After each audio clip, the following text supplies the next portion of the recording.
lahat ng ating karanasan ay nagiging bahagi ng ating buhay. Dito nabubuo ang ating sariling kamalayan at maaari nating magamit sa lahat ng pagdaraanan natin sa buhay. I have dream also in life. So parang kung mag-houseboy ako forever, parang feeling ko hindi ako maging successful. It's a hard work talaga. Katulad na lamang ni Bong Velasco, matapos ang makagraduate ng high school, agad siyang nakipagsapalaran sa Maynila at nagbaka sakaling makahanap ng swerte.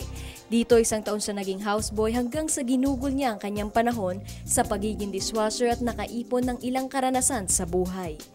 Maliban sa mga karanasan, nakilala rin ni Bong ang mga taong hindi niya akalaing magiging katuwang niya sa kanyang pangarap.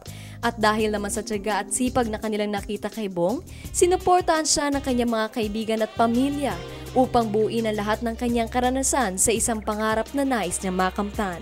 You need to pray, but I think strong courage in God, strong faith in God, and strong courage and determination in life.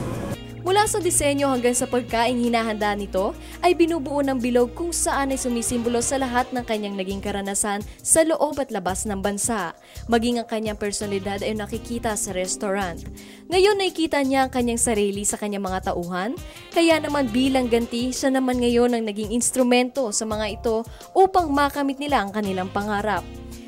Sa huli, ating tandaan na hindi makukuha sa madaling paraan ang tagumpay dahil ito'y pinaghihirapan ng may sipag at tiyaga.